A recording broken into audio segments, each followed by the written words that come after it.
우리 주변에 그런 얘기를 많이 들었던 것 같아요. 기도해서 불치병에 걸렸다가 어디 좀 영험한 분한테 가서 기도를 받았더니 병이 낫다더라고요. 근데 이게 좀 애매한 게 그 이단 사이비에서 주장하는 거랑 좀 겹치는 부분이 있거든요.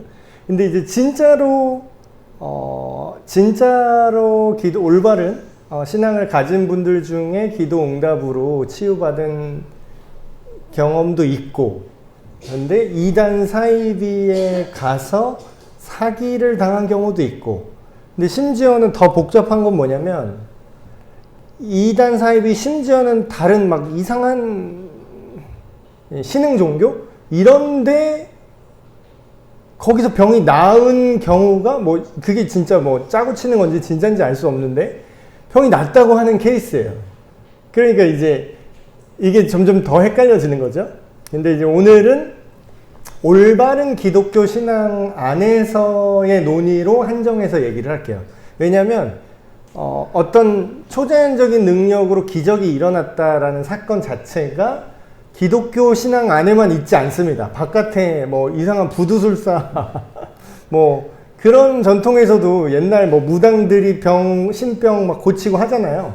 그러니까 그런 것까지 다 이제 오늘 얘기를 하려면 너무 얘기가 너무 넓어지기 때문에 오늘은 성경대로 믿는 제대로 된 이단 사이비가 아닌 타종교가 아닌 올바른 기독교 신앙 안에서 믿음으로 기도하면은 질병이 고쳐질 수 있다고 하는데 요 얘기를 한번 해보려고 해요. 그래서 그런 간증들도 많이 있죠.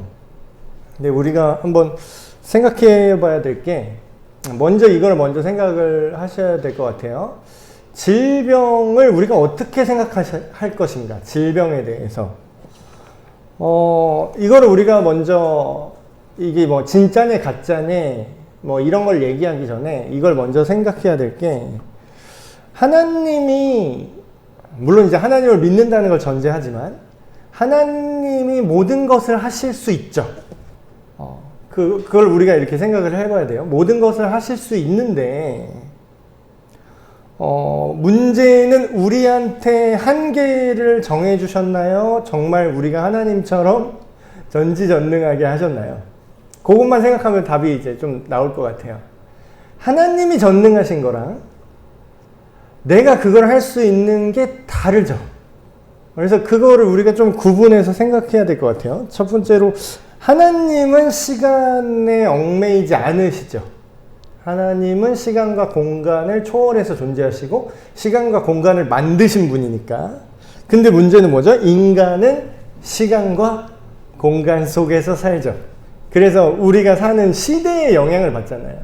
예를 들어서 우리가 지금 옛날 막 삼국시대, 뭐 고려시대 이런 데 태어났으면 우리가 어떤 질병을 대할 때 생각이 과연 지금이랑 똑같을까요? 전혀 다르겠죠. 그래서 우리 인간은 어쩔 수 없이 우리가 사는 시대의 맥락 속에서 질병과 어떤 고통에 대해서 그걸 생각할 수밖에 없는 존재인 거죠. 그래서 우리가 이걸 생각할 때 그러니까 자꾸 마법처럼 생각하는 게 있어요. 물론 이제 하나님께서 우리의 이해를 아득히 뛰어넘는 엄청난 능력을 갖고 계시기 때문에 하나님이 어떤 방식으로 병을 고치실지 어쩌실지 우리가 알 수가 없어요. 오늘 아침에 그 설교 내용도 예수님께서 10명의 나병 환자를 고치신 내용이잖아요. 근데 그걸 어떻게 고쳤냐? 그게 뭐 생물학적으로 어떤 기전을 했냐? 무슨 약물을 쓰셨냐? 뭐 어떤 의학적 처치를 하셨는가? 그거를 우리가 알 수가 없죠. 근데 이제 고대에 옛날 사람들에게서 질병은 어떤 생각이었냐면요. 거의 질병 치료는 주술의 영역에 가까웠습니다. 주술. 그러니까 뭐 무당이 이게 귀신 들린 거야. 이 병은 뭐 귀신 들린 거야. 라든지, 오늘로 따지면 뭐 장염에 걸렸는데 뭐 몸속에 뭐 악귀가 들렸다라든지 뭐 이런 식으로 이제 했던 시대가 있잖아요. 실제로. 그렇게 멀지도 않아요. 심지어는 한 뭐 5, 60년만 뒤로 가도 그런 사람들이 있었어요, 우리나라에도. 근데 이제 우리가 그걸 생각할 때 그 옛날 사람들의 의학적, 생물학적 지식이 떨어지는 거지, 그때 하나님이 그걸 몰랐을까요? 그러니까 자꾸 우리 수준으로 하나님을 생각하는 것 같아요. 과거에는 인간이 막 그렇게 의학적 지식이 떨어졌기 때문에 신이나 뭐 초월적인 존재에게 빌어서 병을 낫게 해달라고 이랬지만, 현대는 의학이 발달해서 그런 거는 쓸모없다 뭐 이렇게 생각하시는 분들도 있죠. 일정 부분 맞는 말이긴 해요. 근데 그 말이 맞으려면 하나님이 몰랐어야죠. 지금의 하나님이 지금의 의학 지식이 내가 없었다, 몰랐다, 미안하다 이렇게 이제 나와야 되는데 인간이 몰랐던 거지 하나님이 몰랐던 건 아닙니다. 그거 혹시 아세요? 의학, 이제 질병에 대한 얘기를 이제 하려다 보니까 이런 얘기가 저는 생각이 났는데, 과거에 우리가 지금 당연히 알고 있는 의학적 지식 있죠. 밥 먹기 전에 손을 씻어야 돼. 우리가 뭐 이게 생물학을 알아서 손을 씻는 게 아니라 그냥 체득적으로 알아낸 거잖아요. 근데 이게 우리가 언제부터 이렇게 손 청결에 신경을 쓴지 혹시 아시나요? 우리가? 이게 별로 역사가 그렇게 오래되지 않았어요.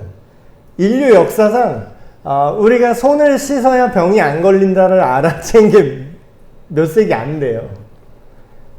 그러니까 19세기, 여기 제가 써놨지만 19세기 후반이 돼서야 병원에서 수술하기 전에 손을 씻어야 사람이 안 죽는구나 라는 거를 그제서야 알아내요. 그러니까 인간은 뭐죠? 질병에 어떻게 대처해야 될지가 그 시대의 맥락 속에서 갇혀 있어요. 그러니까 19세기 후반만 해도 뭐예요? 우리 병원에 가면 사람들이 더 잘 죽더라. 이상하더라. 우리가 수술하고 치료하려고 그러는데 왜 사람이 더 잘 죽냐? 냅두는 것보다 더 빨리 죽는다. 병원에 왔더니. 알고 봤더니 세균 감염 이런 지식이 없어가지고 그 당시 의사들은 손을 안 씻고 이거 만졌다가 이거 만졌다가 흙 만졌다가 여기 병자 만졌다가 이걸로 수술을 들어간 거예요. 그러니까 어떻게 돼요? 손에 세균 다 묻어있어서 사람 더 빨리 죽죠. 그러니까 그걸 몰랐다니까요. 그 전까지. 근데 하나님이 그러면은 의학이 발달해서 이제는 우리는 그거 알아요. 그러면 하나님 그걸 몰랐냐? 그게 아니죠. 레위기 보시면요. 그러니까 성경을 좀 자세히 하면 굉장히 재밌는 게 많은데, 레위기 보시면 레위기 기록 연대를 보수적으로 잡으면 BC 1500년까지도 봅니다. 그러니까 지금으로 거의 3500년 전이에요. 3500년 전. 그때 레위기에 뭐라고 나오는지 아세요? 손 씻어라. 그때 사람들 그 위생관념이 없었을 거 아니에요. 근데 율법이라고, 하나님의 율법이라고 무슨 음식 먹으면 안 된다. 무슨 음식 먹으면 안 된다. 지금 우리가 알죠. 우리가 여름철에 회를 함부로 먹으면 안 되고, 살아있는 그 비늘 없는 그런 해산물 있죠. 조개, 어패류나 폐류나 그런 문어, 그 비늘 없는 수중 생물들, 그런 거 성경의 율법에 뭐라고 나왔죠? 진짜 3000년 전에 그건 부정하니 먹지 말아라고 나와요. 왜 그랬을까? 그 당시에 목사님 지금은 다 먹잖아요. 지금 우리 문어도 먹고 오징어 숙회가 얼마나 맛있는데. 지금은 냉장고가 있잖아요. 지금은 걔네들 폐사하지 않도록 잡아서 그 수조에 담아오는데 거기 그 산소 막 집어넣으면서 그 차량으로 싣고 오는 거 아시죠? 옛날에 그게 있었을까요? 옛날에 그거 먹으면 어떻게 돼요? 다 상한 거 먹는 거지. 그러니까 그때 사람들은 왜 그걸 먹으면 안 되는지도 몰랐어요. 근데 하나님은 알았어요, 그때도. 그러니까 얘들아, 이걸 먹으면 여기가 세균이 이렇게 돼서 얘가 온도가 몇 도 이하로 떨어지면 이게 해서 생물학적으로 부패가 일어나는데 여기서 네가 박테리아가 생겨서 네가 여기서 하니까 그러니까 안 된다 설명해요, 안 해요? 안 해요. 먹지 마라, 부정하다, 끝. 마치 우리가 어린애한테 시시콜콜 그 원리를 다 설명하지 않고 야, 그거 손대지 마! 하는 것처럼. 그러니까 하나님은 질병의 고대 사회나 현대나 앞으로 미래나 질병에 대해서 우리보다 잘 알까요? 모를까요? 네.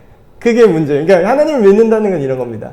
그러니까 제가 상상으로 믿는 게 아니라 레위기에 고대의 인간이 질병의 원인에 대해서 잘 알지 모르는 시대에 이미 하나님이 그걸 얘기하셨던 걸로 우리가 확인할 수 있잖아요. 그런 걸 볼 때 하나님은 질병을 얼마든지 우리가 모르는 어떤 원리를 더 잘 알고 계신다라는 걸 미루어 짐작할 수 있고 그래서 믿을 수 있죠. 그럼 이게 또 중요한 질문입니다. 이게 사람들이 자꾸 그러다 보니까 신앙과 실제 의학이나 이런 거를 자꾸 둘 중에 하나만 골라야 될 것처럼 생각을 해요. 그러니까 이게 맞으면은 하나님이 고쳐주시면은 뭐 의사는 쓸데없다 또 이러고.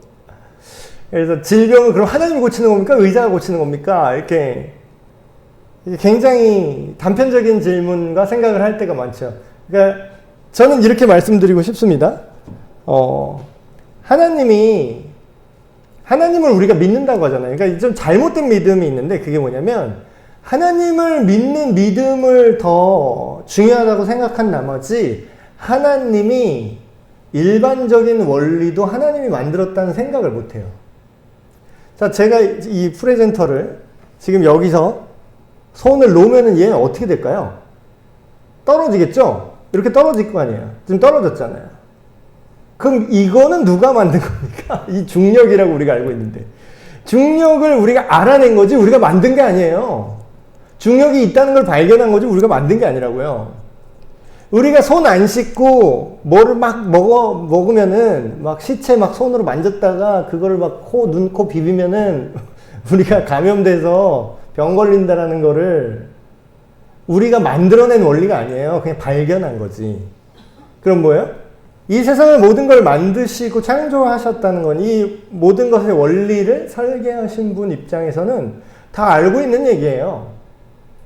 근데 의사나 현대의학은 뭐죠? 현대의학은 우리가 하나님이 이미 세팅해 놓은 원리를 발견해낸 걸 정리한 거예요. 어떻게 보면. 이렇게 했더니 19세기 후반에 손 안 씻고 수술했다 사람 더 잘 죽었죠? 손을 씻어야 이게 보이지 않는 뭔가가 있는데 이게 영향을 미치는구나. 그때는 세균이라는 개념도 모를 때예요.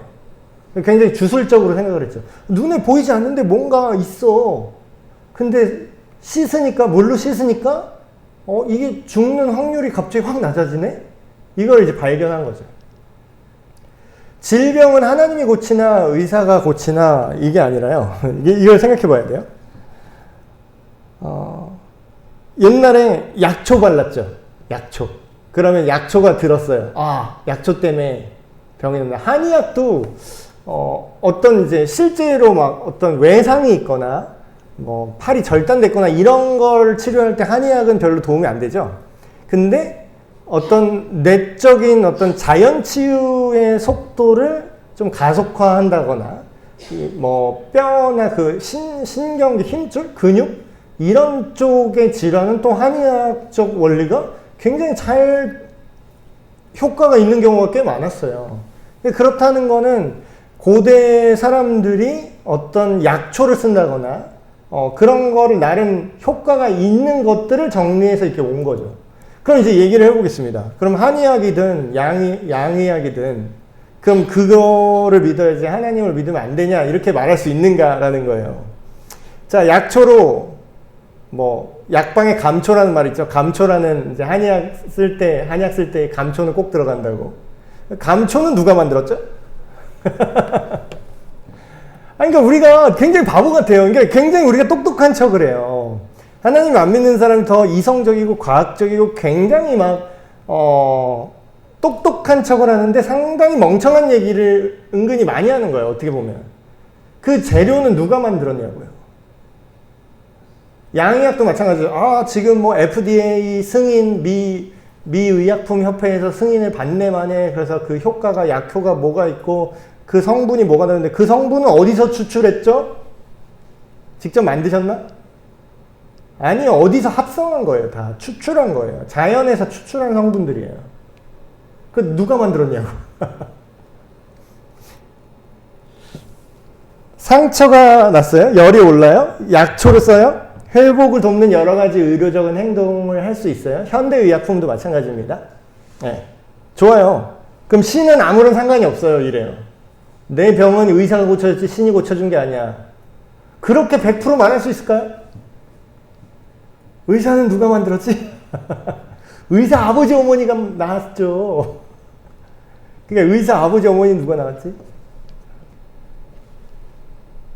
그 의사가 태어난 시대는 자기가 정했나? 그때 의료 기술이 발달한 거는 어떤 한 개인들이 뭐 발견했다 했겠다 있겠죠. 그러니까 이렇게 넓게 생각하면은 신앙, 그러니까 믿는 사람은 그걸 신앙으로 해석을 할 수 있고 믿지 않는 사람은 인간의 업적이다 이렇게 얘기하는 거죠. 그러니까 똑같은 걸 보는데 누구는 신은 상관없다고 말하고 누구는 하나님께서 모든 걸 하셨다라고 볼 수도 있는 거예요. 그래서 이 워딩은 정확히 말하면 질병을 넓은 의미에서 하나님께서 고칠 수 있는 길을 열어놓으셨다라는 건 맞죠. 근데 이제 우리가 여기서 논의하고 싶은 건 그거잖아요. 에이, 목사님 그런 얘기 말고, 그런 뻔한 얘기 말고, 기도했는데 병 낫는 거 말이에요. 하나님이 직접 고친 사건. 그런 것도 있잖아요. 우리가 조심해야 될 게 이런 겁니다. 이게 좀 작아서 안 보이시는데 제가 읽어드릴게요. 이게 기사예요. 옛날 인터넷 기사가 났는데 좀 오래된 얘기입니다. 한 12년 전? 12년도 기사예요. 2012년도. 보성의 한 교회에서 목사의 자녀 3명이 사망한 채로 발견됐어요. 굉장히 충격적이죠? 근데 이게 이유가 뭐냐면 아이가 복통을 호소한 거예요. 배가 아프다고. 근데 이 목사님이랑 이 아내분이 병원에 가면 믿음 없는 거라고 기도로 고치자고 냅다 그냥 기도만 조진 거예요. 사망했습니다. 아마 뭐 그냥 뭐 맹장 이런 걸 수도 있어요. 이거 우리가 수술 안 하면 여기서 뭐 탈장돼 가지고 여기 내부 장기에 감염되거든요. 그럼 이건 진짜 외과 수술을 요하는 긴급한 그런 사건이에요. 외과적으로 진짜 째고 이거를 처치를 해야 되는 거예요. 근데 이제 이거를 하나님께서 치유하신다라고 병원 안 간 거지. 여러분 어떻게 생각하세요? 이게 제가 목사니까 이런 얘기를 더 쉽게 할 수 있는 것 같아요. 만약에 제가 목사가 아닌데 이런 얘기를 함부로 하면 그렇다고 우리가 하나님이 못 고치니까 기도하면 안 된다고 하는 건 너무 불신앙 아닌가 이렇게 생각할 수도 있잖아요. 근데 저는 이제 굉장히 자신 있게 이 얘기를 좀 하고 싶어요. 이런 얘기를 좀 이렇게 아직도 좀 애매하게 믿는 분들이 있어요. 그러니까 하나님을 믿는다라는 게 굉장히 오해가 많아요. 하나님을 믿는다라는 게. 지금 이 목사님이 하나님을 잘 믿어, 어떤 분은 뭐 이렇게까지 생각하는 분 있어요. 이분은 뭐 그래도 하나님을 믿었다. 그 자녀는 뭐 죽을 운명이었다. 하나님이 받으셨다. 뭐 이렇게까지 생각하는 사람이 있을 수도 있을지 모르겠어요. 결과가 안 좋다고 뭐 다 뭐 나쁜 게 아니다. 이 믿음은 귀하다. 또 이런 사람이 있을 수 있겠어요. 모르겠어요. 근데 실제로 믿음을 고친 사람이 또 있어. 아예 없진 않아. 그러니까 이제 우리가 헷갈려지지 않아요? 어떻게 되면 이거는 광신이잖아요. 광신. 이거는 왜 광신이고 진짜 기도해서 믿음으로 불치병이 치유되고 막 뇌 질환이 있었다가 막 여기 종양이 있었는데 실제로 하나님께 치유받았다고 응답받고 병원 가서 MRI 찍고 뭐 찍었더니 진짜 종양이 없어져 있고 그런 간증이 있잖아요. 이게 뭐냐고요. 이제 우리가 헷갈리는 지점은 이거예요. 이게 어디까지가 진짜 신앙이고 어디까지가 광신일 것인가. 일단은 올바른 믿음은 뭐냐면요. 하나님의 능력을 불신하지도 않지만 그렇다고 말씀하신 대로 현대의학을 무시해서도 안 돼요. 자, 우리가 굉장히 착각하는 게 있어요. 이거를 지금 이 목사님은 어떻게 보면 사탄한테 속은 거예요. 이게 이런 똑같은 원리가 어디 나오냐면요. 사탄이 예수님이 40일 금식하신 후에 사탄이 예수님을 시험하라고 온 그 3가지 질문 있죠. 그거랑 원리가 똑같아요. 그 중에 하나 이런 거 있었죠. 자, 이 성전 꼭대기로 올라가서 뛰어내려라. 하나님은 다 하실 수 있다. 하나님이 그것도 심지어 시편 말씀을 인용해요. 네가 너의 발이 돌에 떨어지지 않게 하나님께서 지키실 것이다라고 성경을 인용해서 굉장히 세련된 거예요. 성경을 인용해서 사탄이 예수님한테 그걸 얘기해요. 야, 네가 여기서 뛰어내려도 하나님께서 널 지킬 거야. 너 여기서 못 뛰어내리잖아? 너 믿음 없는 거야. 이 얘기하는 거예요. 예수님 뭐라 그래요? 예수님 근데 할 수 있을까요? 없을까요? 할 수 없는 나는 당연히 그냥 안 뛰겠죠. 근데 어떤 면에서 예수님한테는 이게 더 굉장한 시험일 수 있어요. 왜냐하면 할 수 있는데 너 못하지? 쫄았어? 쫄았어? 쫄? 이러고 있는 거예요. 그러니까 더 열받지 않겠어요? 할 수 있는데? 근데 예수님이 뭐라고 대답하시냐면 주 너의 하나님을 시험하지 말라라고 해요. 그러니까 이게 무슨 뜻이냐면 못한다는 뜻이 아니라 그게 네가 하나님을 조종하려고 하는 거라는 거예요. 조종하려고 하는 거.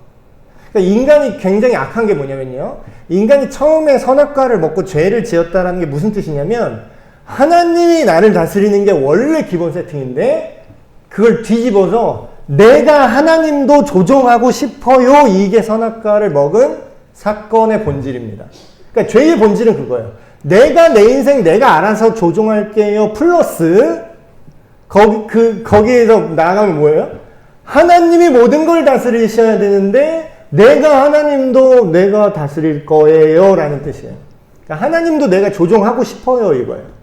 그러니까 우리가 믿음으로 기도한다고 할 때 그 굉장히 조심해야 될 부분이 옛날에 이런 잘못된 얘기하는 분이 굉장히 많았어요. 지금도 그런 분이 있어요. 지금도. 특히 기도원 이런 데 가면은 굉장히 조심스럽게 잘 들으셔야 되는 게 하나님을 하나님께 얻어내십시오. 거의 이런 식으로 기도하라는 사람들이 굉장히 많아요. 하나님의 목을 잡고 흔드십시오. 주실 때까지 흔드십시오. 그게 맞나요? 자, 이거를 우리가 생각할 때, 예수님이 왜 거기서 성전 꼭대기에 안 뛰어내려셨는가 생각을 해보는 거죠. 하나님이 그거를 뛰어내려도 그걸 안 죽게 잡을 수 있어요? 없어요? 하나님이? 할 수는 있어요.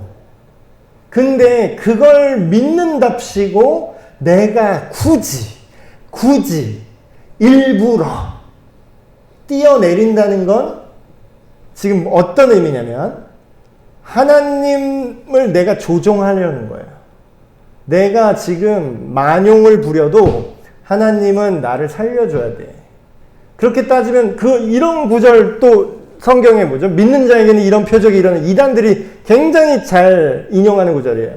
믿는 자에게는 이런 표적이 따르니 그는 뱀을 집으며 무슨 독을 마실지라도 죽지 않을 것이며 이런 거 있어요.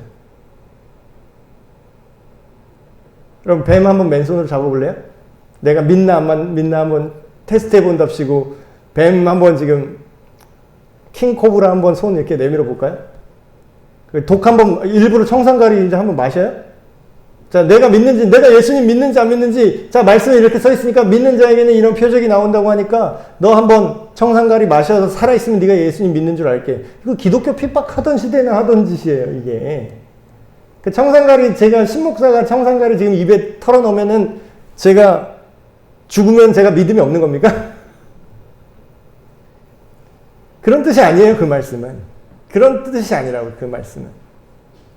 우리가 하나님을 믿는다고 할 때 우리의 질병을 치료해 주신 하나님을 믿는다는 게 내가 자살하려고 뛰어내려도 무조건 하나님은 나를 지켜줘야 돼. 내가 독극물을 마셔도 하나님은 나를 안 죽게 해줘야 돼. 그건 뭐예요? 그건 믿음이 아니라 하나님을 조종하려고 하는 악한 마음입니다. 하나님이 기본적으로 세팅한 게 뭐예요? 절벽에서 뛰어내리면 사람이 다쳐요, 안 다쳐요? 죽어요, 안 죽어요? 그게 중력으로 하나님이 기본적으로 세팅해 놓은 거예요. 똑같이 맞는 걸로. 손 안 씻고 시체 막 만진 다음에 그 손으로 맨손으로 밥 집어 먹으면 병 걸리게 누가 세팅해 놓은 거죠? 하나님이 일반 자연 원리를 그렇게 세팅을 해 놓은 거예요, 하나님이. 그러니까 하나님이 레위기에 그렇게 하지 말라고 그러잖아요. 그러니까 그런 차원에서 일반 원리 차원에서 이 사건을 본다면 어떠죠? 물론 이런 건 있을 수 있어요. 막 진짜 어차피 병원에 못 가는 상황이야. 그러니까 선교지에서 이런 간증이 괜히 많이 나오는 게 아니에요. 선교지는 병원도 없고 약도 없고 막 이럴 때 진짜 방법이 없을 때 하나님의 은혜를 구합니다. 이건 하나님을 시험하는 게 아니잖아요. 하나님을 조종하는 게 아니라 어떻게 할 수가 없어서 하나님께 매달리는 거잖아요. 이럴 때 기적이 일어나는 내용들이 굉장히 또 많고요. 근데 지금 이런 상황은 뭐죠? 그러니까 믿음에 대한 잘못된 이해죠. 우리가 또 계속해서 보면 이런 내용이 있어요. 아유, 여기 잘못 들어갔네. 그러면 이런 생각을 했어요. 아, 목사님, 그러면 어차피 의사한테 가야 되는 거네요. 그거 못하러 기도해요. 이렇게 생각하는 사람도 있어요. 기독교인은 왜 병이 걸렸을 때 그럼 기도하라고 하는가? 두 가지 이유가 있습니다. 첫 번째는 굉장히 강력한 이유인데, 성경에 하나님의 능력으로 질병이 치유된 사건들이 굉장히 많이 나옵니다. 굉장히 많이 나와요. 근데 여러분, 이것도 주의해야 될 게 뭐라고요? 이거를 일반화하면 된다, 안 된다? 네. 이렇게 했으니까, 야, 나아만 장군 요단강에 들어가서 7번 씻으니까 병 낫잖아. 자, 이제 이스라엘 빨리 요단강 가자. 그때 7번 씻으면 낫다고 지금 아무나 붙잡고 가서 7번 씻으면 나아요?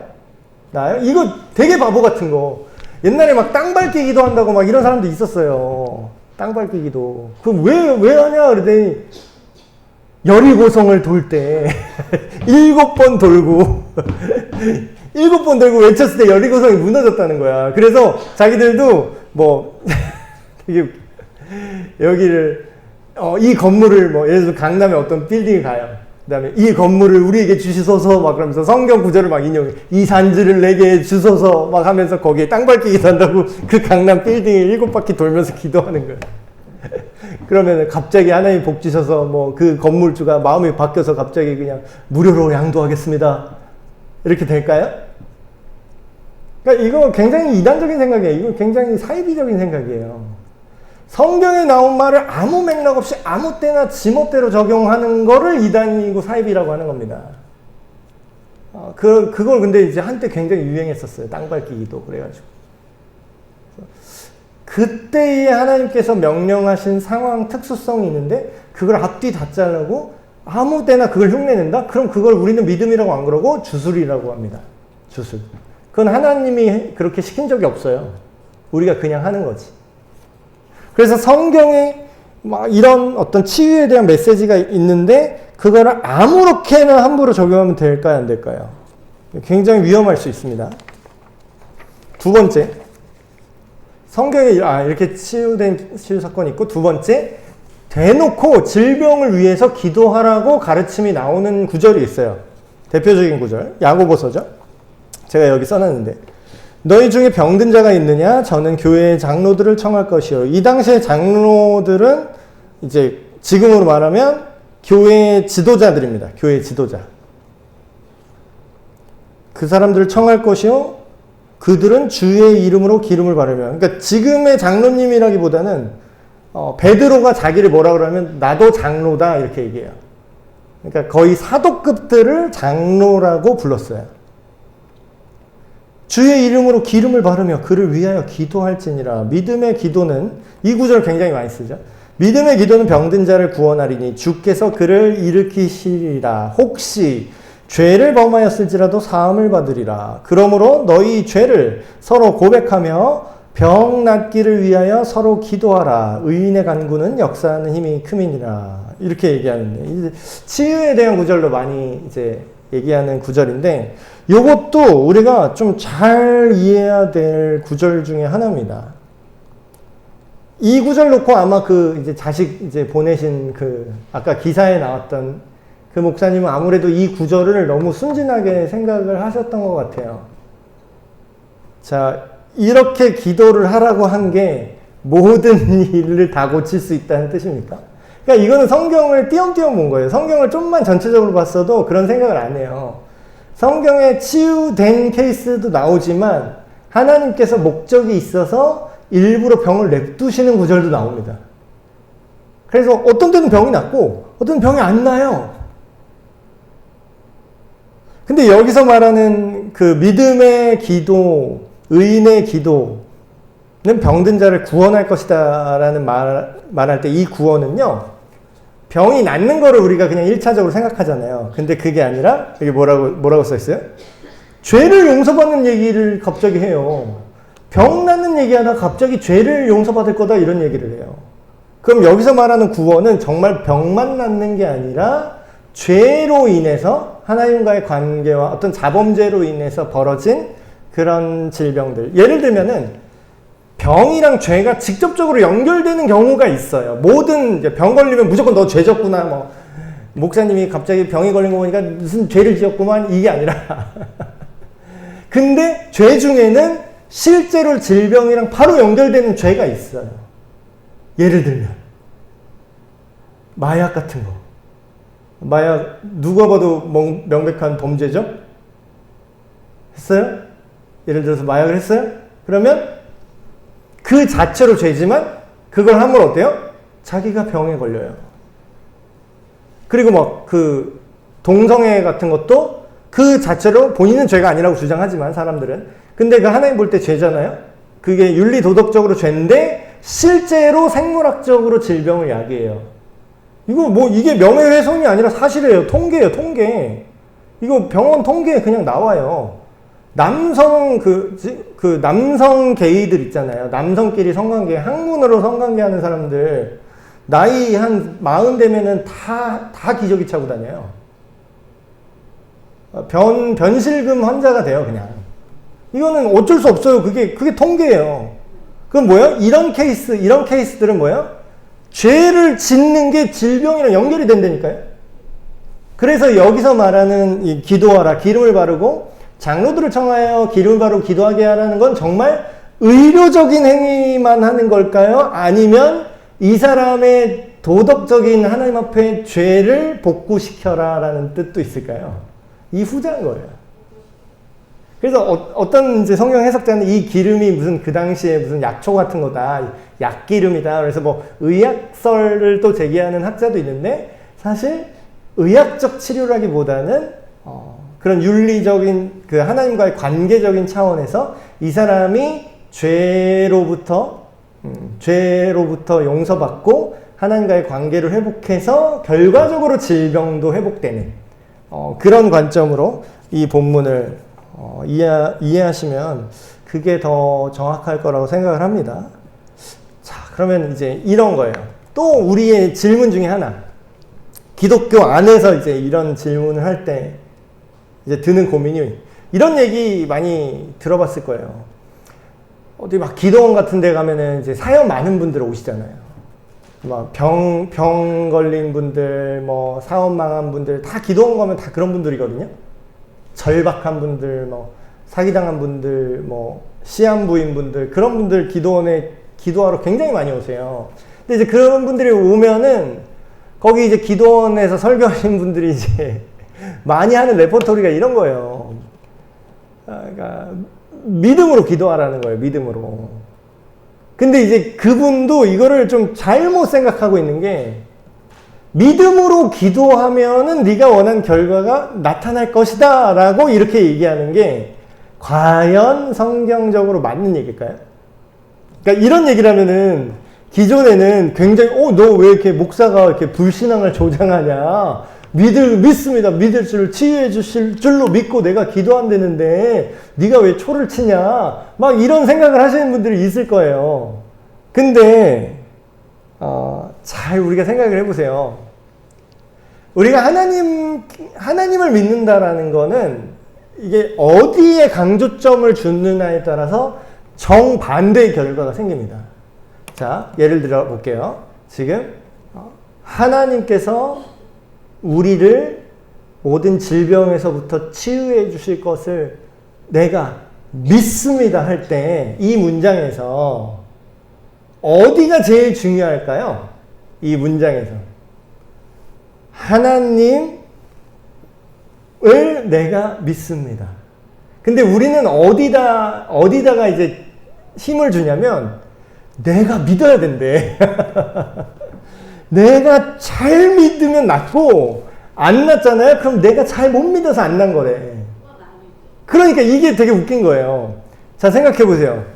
만약에 여기서 이게 치유가 되고 안 되고의 주체가 그러면 이렇게 이상하게 생각하면 주체가 누구예요? 내 믿음에 따라서 낳고 안 낳고잖아요.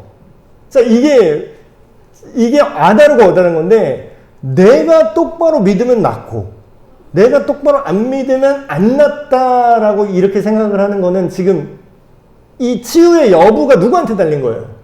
나한테 달린 거잖아. 근데 성경은 그렇게 얘기한 적이 한 번도 없어요. 그러니까 내가 하나님을 믿는다는 건 뭐예요? 하나님이 내 병을 반드시 고쳐줄 거라는 거를 믿는 거는 누구 생각이에요? 내 생각이지. 그럼 우리가 목사님, 그럼 우리가 하나님을 믿는다는 건 뭔가요? 그러면 하나님이요, 내 병을, 예를 들어 질병 케이스니까 내 병을 고쳐줄 능력이 있다라는 거를 믿는 거예요, 내가. 그거는 변수가 아니에요. 항상 고정되어 있는 거예요. 하나님은 어차피 할 수 있어요. 그럼 뭐예요? 내가 하나님을 믿는다는 건 뭐예요? 하나님이 내 병을 고쳐줄 능력이 있다라는 걸 믿겠다라는 거예요. 그럼 뭐예요? 2단계에서는. 그럼 누구한테 맡기는 거예요, 지금? 고칠지 안 고칠지는 내 믿음에 달린 게 아니라 하나님의 뜻에 달린 거예요. 이거를 이제 굉장히 오해를 하시더라고요. 그러면 믿음이 약해서 안 됐고. 그러니까 이거를 굉장히 오해하는 게, 예수님이 성으로 들어오시면서 이렇게 저주하잖아요. 이 무화과 나무 열매가 없으니까 너 영원히 열매 못 맺을 거야. 딱 그러고 제자들이 이제 궁금해서 어떻게 그렇게 나오니까 바로 말라 비틀어져 있으니까, 예수님이 말만 했는데 진짜로 말라 비틀어진 걸 제자들이 보고서 예수님한테 제자들이 이렇게 질문합니다. 예수님 어떻게 그렇게 말씀하신 대로 다 돼요? 그랬더니 예수님이 이 얘기하죠. 너희가 겨자씨만 작은 믿음이 있으면 이 산더러 저 바다에 던지라 해도 될 것이다. 이렇게 얘기하니까 우리가 내가 그걸 간절히 진짜로 될 거라고 믿으면 된다라고 착각을 해요. 근데 예수님이 그 얘기를 하신 앞뒤 맥락은 뭐냐면요. 하나님이 그런 능력이 있다라는 걸 믿어야 된다는 뜻이에요. 그 얘기는 뭐예요? 우리가 기도를 할 때 믿음으로 기도하라 그러죠. 그럼 우리가 이것도 굉장히 오해하는 게, 믿음은 방향이 있어요. 방향이. 올바른 방향을 해야 진짜 믿음의 기도거든요. 그러면 아까 방향이 잘못된 건 뭐죠? 방향이 나한테 있어요. 그러면 이거는 믿음으로 기도한 게 아니라 뭐예요? 내가 그냥 고집 피운 거예요. 그냥 자기 신념이야. 자기 확신. 굉장히 위험해요. 믿음이랑 비슷해 보이는데 자기 확신이에요. 아까 그 자식 죽인 그 목사님도 믿음이 아니라 자기 확신인 거죠. 내가 믿습니다. 내 자녀를 치유해 주실 걸 믿습니다. 하나님의 뜻이 아니면 어쩌려고. 그걸 자기가 어떻게 확신하죠? 그럼 여기서 겸손하게 믿음으로 우리가 기도를 한다는 건 뭐냐면, 하나님의 뜻을 구하는 기도가 믿음의 기도예요. 그러니까 예수님이 기도라는 얘기를 했을 때 한 번도 자기가 원하는 거를 이루어지게 하는 걸로 기도를 얘기한 적이 한 번도 없어요. 다 뭐예요? 예수님이 기도하라, 믿음의 기도를 하라 했던 건 뭐예요? 하나님의 뜻대로 예수의 이름으로, 내 이름으로 구하는 걸 기도라고 인정하지, 예수님의 뜻대로, 하나님의 뜻대로 하는 게 아니라 내 고집, 내 원하는 거, 내 욕심 기도하는 거를 예수님은요, 아예 기도로 치질 않아요. 기도로 치질 않는다니까요. 근데 우리는 뭐 모르고 그냥 내가 하나님한테 말 걸면 무조건 다 기도라고 생각을 하니까, 그게 이제 가장 큰 차이죠. 기도했는데 치유되지 않았다면 여기까지는 있을 수 있어요. 여기까지는 있을 수 있어요. 충분히 가능한 얘기죠. 근데 이거를 어떻게 해석할 것이냐. 옛날에 막 이상한 기도원에서 뭐라고 해요? 네가 믿음이 부족해서 그래. 믿음이 부족해서 안 됐어. 물론 뭐 하나님께서 이 사람한테 하나님이 이걸 하실 수 있다는 것을 신뢰하는 것을 시험하실 수는 있어요. 근데 모든 일에 다 자기가 되고 싶은 욕망을 가져온 다음에 내가 이거를 될 줄로 믿습니다. 이거는 어디 나오냐면요. 그 옛날에 그 시크릿이라는 책 혹시 아나요? 자기계발서랍시고 그게 나온 책이 있어요. 거기서 말하는 게 뭐냐면, 당신이 간절히 원하고 간절히 바라고 그것이 될 줄로 간절히 믿으면 그 일이 이루어집니다. 우주의 기운이 아니 굉장히 웃긴 얘기를 써놨어. 근데 사람들이 그걸 믿어요. 굉장히 좋아요. 그 책 엄청 많이 팔렸습니다. 굉장히 좋아요. 그거 기독교 버전이 뭔지 알아요? 그 조엘 오스틴 목사의 긍정의 힘, 잘 되는 나, 막 이런 거. 네. 네. 근데 그게 힘든 게 간절하게 피곤해 진정으로 그거 그렇게 기도를 해야지만이 된다는 거예요. 네. 근데 그걸 그렇게 안 하고 사람들이 간절히 기도하는 거는 간절히 기도를 해요. 간절히 기도를 하는데 그 기도 제목을 도로 갖고 간다고. 그게 원인. 그러니까 우리가 조심하게 생각해야 될 게 하나님이 우리의 간절한 심령을 무시하지 않으세요. 그거를 받으시고 그거를 좋아하시는데 문제는 뭐냐면 더 중요한 거는 방향이에요. 방향이 틀어졌는데 간절한 건 할수록 어때요? 하나님이 진짜 짜증나게 하는 거예요. 막 예를 들면 자식이 이게 대도 안 되는 걸 지금 계속 떼쓰는 거야. 그것도 아주 간절하게. 근데 이제 좀 안 좋은 상황이 뭔지 아세요? 이게 안 되는데 하나님이 그래라 하고 해줄 때가 있어요. 간절히 쫄라가지고. 근데 그게 결과가 안 좋아요. 그러니까 그게 굉장히 위험한 거예요. 근데 사람들은 또 자랑해요. 내가 간절히 기도했더니 하나님이 들어주셨다고. 근데 그게 간절히가 그렇게 쉬운 건 아니에요. 네, 그것도 쉽진 않죠. 생명이 뭐라 그럴까? 한이 그거를 느껴봐갖고 그게 힘이 든다는. 그래서 전에도 제가 말씀드린 게 기도의 능력을 제가 부정하는 게 아니라 기도의 정확도 얘기를 하는 거예요, 지금. 기도의 방향성 얘기. 기도했는데 치유되지 못했는데 그러니까 진짜로 예수님 믿고 진짜로 하나님을 믿고 기도한 사람은요, 병이 안 나와도 응답을 받는 사람이 있어요. 병이 안 났는데 응답 받았어요. 근데 그 사람은 뭐예요? 원하는 결과가 안 나타났잖아요. 병이 안 고쳐졌잖아요. 근데 믿음으로 기도한 게 맞아요. 그 기도를 하나님이 인정한 거예요. 그런 케이스가 성경에 나오는데 이제 바울이 했던 기도죠. 나의 몸에 가시가 있는데 내가 이것 때문에 너무 힘듭니다. 하나님 나를 진짜 간절히 3번을 기도했대요. 근데 하나님이 뭐라고요? 안 고쳐줘요. 뭐라고 하냐면 내가 너에게 준 은혜가 이미 너에게 족하다. 네가 그 가시 때문에 네 능력이 네가 그 가시 때문에 네 질병 때문에 네가 연약함으로 인해서 네 안에 내 능력이 더 나타나게 된다. 네가 나를 더 의지하고 나를 의존하기 때문에 내 능력이 그 약한 데서 더 강하게 나타날 수 있다. 그래서 그게 오히려 복이다라고 해석을 해주세요, 하나님이. 그러니까 뭐예요? 병이 안 났는데 사실 병이 난 거나 마찬가지예요. 왜냐하면 더 이상 나한테 그건 병이 아니라 오히려 나를 강하게 해주는 요소거든요. 그래서 이런 얘기를 하면 이제 사람들 싫어하세요. 왜냐면 그럼 병이 안 났다는 얘기잖아 이러니까. 자, 이게 제가 했던 얘기인데 마가복음 11장 24절에 사람들이 이제 착각하는 거죠. 그러므로 내가 너에게 말하노니 무엇이든지 기도하고 구하는 것은 뭐라고요? 받은 줄로 믿으래요. 이미 받은 줄로 믿고 하면은 그러면 어떻게 된다고요? 그리하면 너희에게 그대로 되리라. 그래서 이걸 기도원에서 엄청 밀었어요. 근데 이제 해석을 좀 잘못한 거죠. 옛날에 막 그 치유 은사 많이 일어나고 그런 분들이 있었어요, 실제로. 근데 그분이 이제 입버릇처럼 했던 말이 이런 말을 하셨대요. 믿으라 그리하면 믿는 대로 되리라. 이런 얘기를 진짜 주문처럼 하고 다니셨대요. 근데 실제로 막 병이 낫고 막 이러니까. 근데 이제 여러분 이거를 조심히 잘 생각하셔야 될 게 기도하고 구하는 것은 무조건 지금 받은 걸로 믿으라고 지금 예수님이 얘기하죠. 근데 이거를 우리가 방향을 생각을 안 하는 거예요. 아까 제가 말했잖아요. 기도를 할 때 예수님이 기도라고 인정하는 기도는 뭐라고요?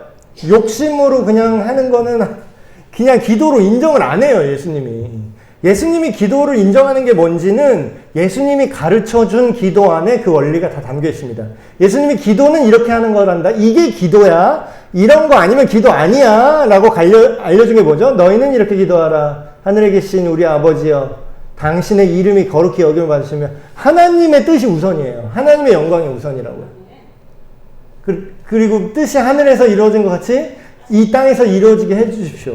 그럼 뭐예요? 반대로 말하면 내 병이 낫는 게 하나님의 영광이 더 드러나고 하나님의 뜻이 더 잘 이루어질 것 같으면 그 기도대로 하나님 응답하시는 거고, 바울의 예처럼 내 병이 안 낫고 그냥 갖고 있는 게 오히려 하나님 나라를 위해서 유익이면 안 낫게 하시는 게 기도 응답이에요.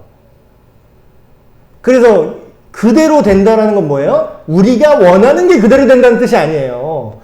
기도는 우리가 원하는 걸 떼쓰는 거를 예수님은 기도라고 인정을 안 하시거든요. 그건 뭐예요? 하나님의 뜻 안에서 하나님 마음에 합하게 간구하는 것들은 무조건 될 거라는 거예요. 자, 제가 이걸 준비하다가 이런 말이 생각났어요. 이거는 누가 했던 말이 아니라 제가 한 말입니다. 사탄은 우리가 원하는 것을 우리한테 줍니다. 근데 이제 문제는 우리가 원하는 게 우리를 파괴하는 경우가 굉장히 많아요. 근데 하나님은 우리에게 뭘 주시냐면 필요한 걸 주는 분이세요. 필요한 거. 그러니까 이게 참 야속하죠. 우리 입장에서는. 저도 그래요. 아니 좀 되게 해주셨으면 좋겠는데 그 기도한다고 다 되는 게 아니에요. 근데 이제 반대로 생각하면 내가 원하는 걸 기도하잖아요. 그러면 원하는 대로 다 되면은 이게 어떻게 될 것 같으세요? 그래서 그 감사 찬양 중에 그런 게 있어요. 응답하신 기도 감사, 모든 것 주심 감사. 그 가사 중에 그런 가사가 있어요. 응답하지 않으신 것도 감사, 이런 게 있어요. 옛날엔 그게 이해가 안 됐거든요. 아니 안 들어줬는데 왜 감사해? 야씨 열받네. 옛날에는 그랬어요. 뭔 모를 때.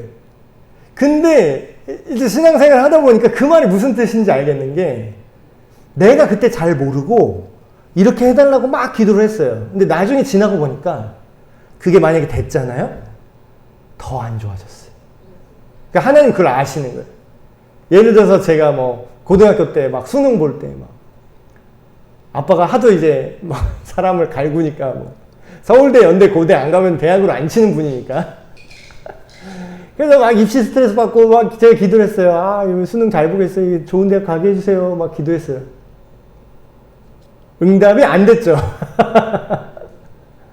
그럼 제가, 근데 지금 와서 생각하면 그때 제 기도에 응답을 안 해주신 게 굉장히 좋은 응답이었어요.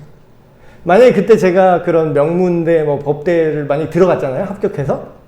그럼 저 예수님 안 믿었을 것 같아요. 예수님 떠났을 것 같아요. 목사도 안 됐겠죠.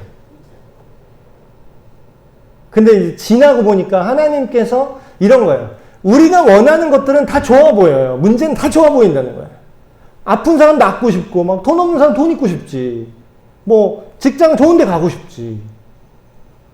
그럼 우리가 원하는 거가 근데 다 우리에게 언제나 이롭느냐? 그걸 우리가 모른다는 거예요.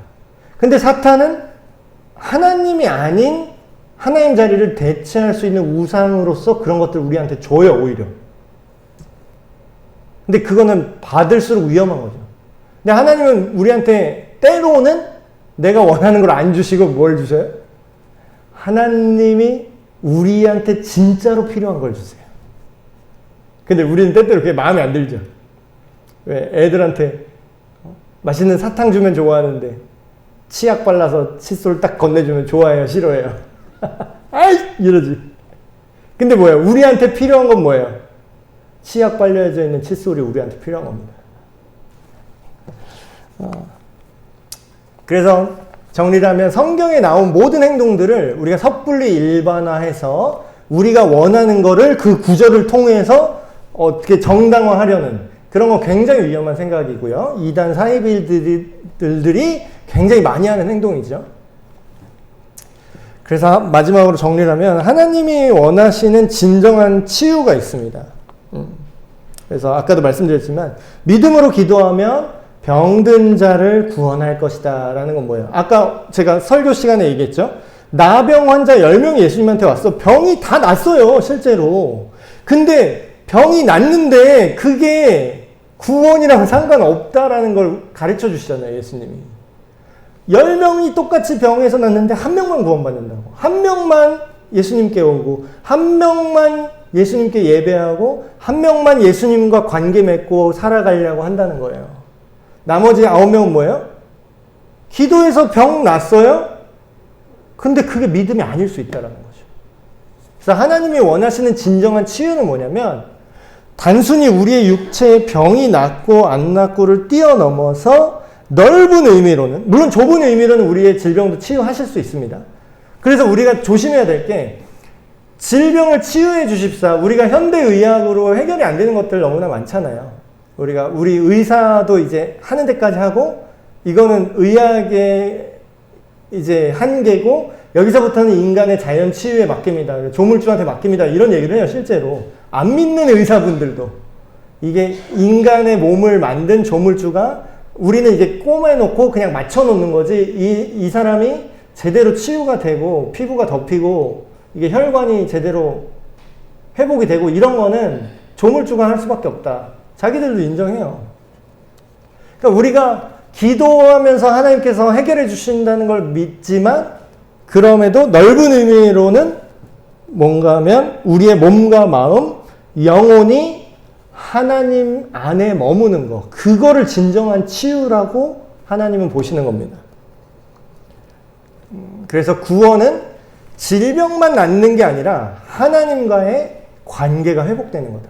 하나님과 사이좋게 계속해서 교제할 수 있는 거. 그래서 이거를 또 뭐 어떻게 이해해야 되나 이렇게 하신 분인데, 쉽게 얘기하면 하나님이랑 친하잖아요. 그러면 하나님처럼 생각을 해요. 하나님처럼 느껴요. 그러니까 하나님처럼 보여요. 옛날에는 막 이렇게 사람들이 보는 것처럼 봤어요. 막 와 이거 막 화려하고 막 이렇게 좋고 막. 근데 예수님의 시선이 어디 있다 그래요? 실제로 영혼을 구원하는 그 자리에 예수님의 관심이 있다고 나오죠, 성경에.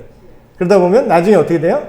이게 사람이 인정하는 일을 하다가 처음에는 사람이 인정하지 않고 아무런 혜택도 못 받지만 하나님은 알고 있는 그 중요한 곳에 내 관심과 시선이 가게 됩니다. 그게 하나님과 관계가 유지되는 사람의 특징이에요. 그래서 오늘 정리를 하면 이렇습니다. 하나님은 의사나 의학을 통해서 지금 우리를 치료하시죠. 이제 병원 가셔야 돼요, 여러분. 저도 병원 신세 최근에 많이 지고 있는데, 병원 가셔야 되고 의학의 도움을 받으셔야 되는데, 그걸 또 맹신할 순 없죠. 의학도 한계가 있으니까. 그러나 하나님이 의사도 주셨고 현대의학도 지금 우리 시대에 주셨지만 초자연적인 방법을 통해서도 여전히 치료하시는 게 가능하다. 근데 문제는 뭐냐? 그러나 우리가 그거를 하나님을 조종할 수가 없어요. 하나님 할 수 있잖아요. 지금 해주세요. 땡. 하나님 제가 독 먹어도 살릴 수 있잖아요. 해주세요. 꼴깍.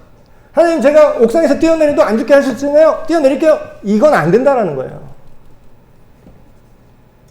믿음으로 기도한다는 것은 치료해 주시옵소서. 날 걸 믿습니다. 로또 당첨해 주실 걸 믿습니다. 내가 강력히 믿으면 돼요, 그게? 근데 그 시크릿 그런 자기개발서 막 긍정의 이런 거 막 그런 식으로 얘기를 해놔요. 그래서 저도 막 그런 거 막 기독교랑 기복주의랑 이게 섞은 거, 그거는 이 구절을 굉장히 잘못 해석한 거고요. 믿음의 기도는 자기가 원한 게 이루어질 거란 걸 강하게 믿는 거를 믿음의 기도라고 말하지 않습니다. 악당들도 지들이 원하는 걸 강하게 원해요. 하나님께서 나를 언제나 돌보시고 인도하신다는 것을 강하게 믿는 게 믿음으로 기도한다는 거예요. 그 얘기는 뭐예요? 내 병이 낫든 안 낫든 하나님이 나를 버리지 않을 거고, 하나님께서 나를 사랑하시고 나를 책임지시고 이끌어 가신다는 것을 확신하는 게 믿음의 기도입니다. 여러분, 질병이 과연 기도하면 병이 낫습니까? 라는 1차원적인 질문에 우리가 주변 사람들이 오해를 하고 있다면 이렇게 좀 지혜롭게 믿음과 기도에 대해서 잘 전달을 하실 수 있었으면 좋겠습니다. 예, 기도하고 마치겠습니다. 하나님 아버지, 오늘 기독교인들이 믿음으로 기도하면 병이 낫는다고 하는데 그것에 대한 여러 오해들과 또한 우리의 방향성에 대해서 다시 한번 살펴보았습니다. 우리가 온전한 믿음이 되길 원합니다. 하나님께서 인정하시는 믿음이 되길 원합니다. 우리의 자기 확신이나 자기 고집을 믿음으로 포장하는 것이 아니라 온전한 믿음으로 하나님 뜻을 바라고 그 나라와 그 의를 위해서 살아가는 온전한 믿음을 우리에게 자라게 하여 주시옵소서. 우리 주 예수 그리스도의 이름으로 기도합니다. 아멘. 네, 마쳤습니다.